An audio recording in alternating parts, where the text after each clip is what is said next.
A Divina Comédia, Dante Alighieri, de uma forma objetiva. Bom, esse tempo atrás eu passei pesquisando o conteúdo que se tem da Divina Comédia aqui no YouTube e eu achei a necessidade de ter um conteúdo um pouco mais objetivo, um pouco mais palatável, principalmente para quem é curioso sobre o tema, não é nenhum especialista, mas tem essa curiosidade, né? E eu senti essa necessidade de ter um conteúdo um pouquinho mais palatável. Eu tenho aqui sobre a Divina Comédia essa edição de comemorativa muito bacana, dividida em 3 volumes. Existem algumas edições que é apenas volume único, né?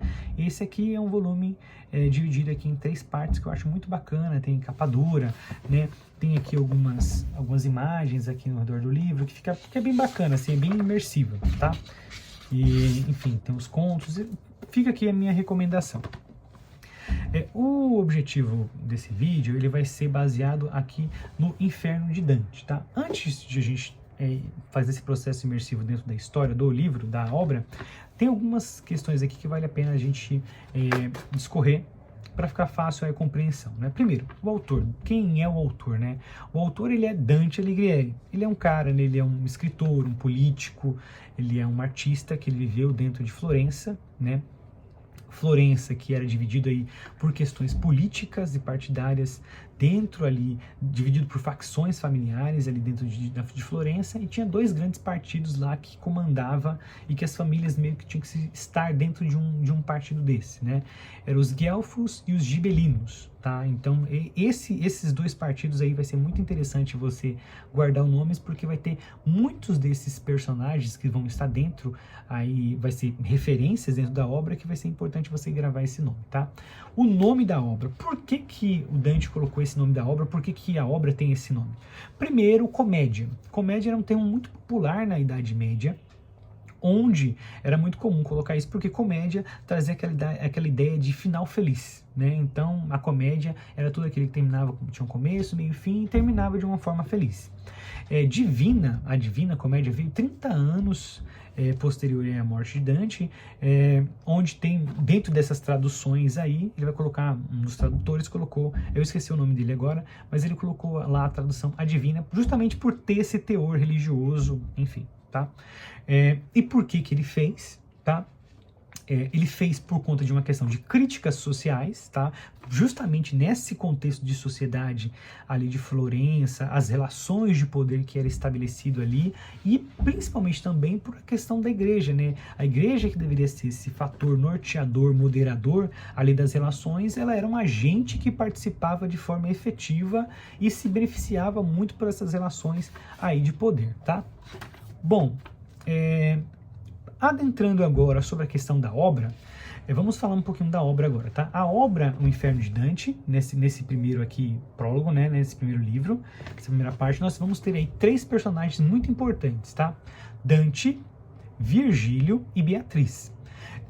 Uma questão importante também a se destacar é que a obra ela trabalha por simbologias. Então vamos ter Dante, é o cara que vai embarcar em todo esse processo. Virgílio, ele vai sintetizar aí, ele vai ter essa ideia da razão humana. Beatriz, a fé, a teologia, o divino, aquilo que deve ser alcançado, que é o objetivo final. Então, Dante, ele vai passar por todo esse processo para chegar àquilo que é divino, aquilo que é sagrado, aquilo que está no paraíso, tá? Então, uma coisa interessante, como que o Dante ele vai entrar dentro desse paraíso? Né? Por que ele, ou melhor, dentro do inferno, por que ele ingressa dentro disso? Primeiro, Dante ele se perde dentro de uma selva, onde ele vai enfrentar ali 3 feras que buscavam devorar ele, e através de Virgílio, enviado por Beatriz, sintetizado, né, de forma simbólica a razão humana, vai lá tentar ajudar ele, ele consegue ajudar Dante a passar por, né, a enfrentar as feras e a vencer as feras, e posteriormente, aí Virgílio convida a Dante, né, em busca desse paraíso, em busca dessa fé sintetizado no personagem de Beatriz, a embarcar nesses 3 estágios até chegar ao que é divino, ao que é sagrado ali com Beatriz. Esse personagem Beatriz, ele é interessante por quê? Porque Beatriz seria uma menina, uma menina ainda no início ali da adolescência de Dante, que ele viu, mas carrega essa paixão meio platônica, que posteriormente ele não conseguiu desenvolver essa relação, mas ficou essa questão meio platônica, e ele criou esse silogismo com algo sagrado, algo divino, e colocou o nome de Beatriz, tá? E outra questão também interessante sobre o inferno de Dante é que, segundo, né, a obra, o inferno estaria aí abaixo de Jerusalém, tá? E abaixo de Jerusalém, por quê? Porque abaixo de Jerusalém, porque naquela região teria caído ali Lúcifer após a caída do paraíso, né? Então, vai ser desenvolvido toda a estrutura da obra dessa forma, tá? Uma questão também, como que é essa questão do inferno? O inferno, ele vai ser dividido por ciclos infernais, tá? Uma questão interessante também de compreender isso é que logo quando o Virgílio e o Dante ele desce para o primeiro aí, círculo infernal, vai ter o limbo. Tá? O que é o limbo? O limbo vai ser justamente onde pessoas que não foram batizadas, pessoas que não receberam a pregação do Evangelho de Cristo, mas viveram uma vida virtuosas, elas vão estar dentro aí desse ciclo. Tá? Eu vou destacar aqui dois personagens importantes que vão estar dentro desse limbo, que é esse lugar vazio, pessoas que não foram batizadas, pessoas que não receberam o Evangelho, e eles vão estar lá num lugar de sofrimento, mas também não é o purgatório nem o céu. Tá? É um lugar vazio, vamos dizer assim. É o Sócrates e o Platão, dois grandes aí, principais aí, que remonta a questão filosófica da Grécia e Roma, eles vão estar nesses lugares aí, mas viveram uma forma aí virtuosa. Segundo ciclo é o ciclo da luxúria. Eu destaquei um personagem interessante aqui, que é a Cleópatra, tá? Vocês vão ler, vocês podem destacar outra coisa, outros personagens. No terceiro ciclo, a gula. Alguns personagens são personagens partidários ali, e a gula são personagens partidários. A avareza, vamos ter banqueiros e clérigos também dentro dessas relações de poder estabelecida lá por Dante em Florença, com essas divisões de facções familiares aí. A ira, o Dante ele vai colocar o principal inimigo dele, que participou também de um processo de acusação dele de corrupção, e ele é expulso também de Florença. Tá? No sexto ciclo são os hereges. Tá? Os hereges, ele colocou aqui, o Dante, ele colocou o Epícoro, porque ele negou aí a imortalidade da alma. Então ele coloca também como um dos hereges, tá? Ele está lá nesse lugar também de sofrimento. O sétimo, a violência. A violência ela vai ser dividida lá por vai ter três divisões aí interessantes, tá? Vai ser as pessoas que são violentas contra o próximo, a violência contra si e a violência contra Deus, tá? Eu destaquei um personagem interessante, que é o Alexandre o Grande. Ele vai estar nesse lugar de sofrimento aí, que é o sofrimento contra o próximo. Tá? Então é muito interessante ver toda essa construção que o Dante vai estabelecendo, porque ele vai criando de uma forma poética, tá? E às vezes você que não estiver de repente tão acostumado assim, você vai sentir um pouquinho de dificuldade para desenvolver isso. Eu vou dar mais algumas outras dicas de leitura de como ler mais pro finzinho do vídeo, tá? Estamos no sétimo ciclo, eu destaquei aqui o Alexandre o Grande, o ciclo da violência. Nós vamos para o oitavo círculo, tá? É o da fraude, onde ele coloca o Papa Nicolau III, por conta de usufruir desses benefícios de ser um Papa e ter ajudado a família a enriquecer, ganhar poder, enfim, grana e todas essas coisas, vamos dizer assim. E o último ciclo é o ciclo da traição. O ciclo da traição vai ser dividido por 4 espaços, né?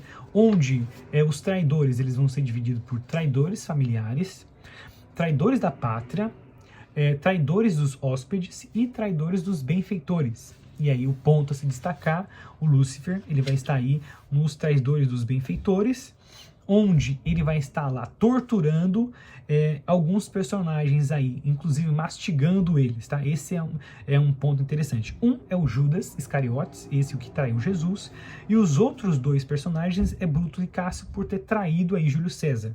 O Júlio César foi um dos maiores imperadores, um dos mais importantes imperadores de Roma, tá? Tem toda uma questão histórica e simbólica por atrás disso, mas, enfim, não vamos adentrar por enquanto. Mas vai ter nesse ciclo aí de sofrimento esses 3 personagens aí, tá? Então, assim, a princípio vai ser baseado dentro dessa estrutura, tá? Para aqueles um ponto interessante para quem gosta de jogo, de videogame, tá? O Inferno de Dante vai estar aí, vai ter um jogo do PlayStation 3. Ele vai ter aí todo esse processo, toda essa estrutura, toda essa temática vai ser inspirado, só que vai ter uma inspiração diferente, vai ter essa liberdade poética, onde vai colocar o Lúcifer como um certo amante, né, da Beatriz, porque ele leva a alma da Beatriz para o inferno, isso vai impulsionar Dante lá a resgatar a alma dela. Só que só que Beatriz vai ter uma relação com Lúcifer, vai ter toda uma estrutura lá do jogo que eu não vou contar para dar um spoiler aqui do jogo, né? Mais uma coisa interessante também de questionamento sobre o jogo é a mistura, já que Beatriz simboliza aquilo que é divino, aquilo que é teológico, aquela coisa toda, essa mistura entre o sagrado e o profano, né? Vai ter essa mistura aí bem complicada que mistura as questões filosóficas. O jogo é muito bacana, se você se interessou, jogue e depois você leia a obra, tá? E caminhando agora para o final, o que podemos aprender com uma obra efetivamente?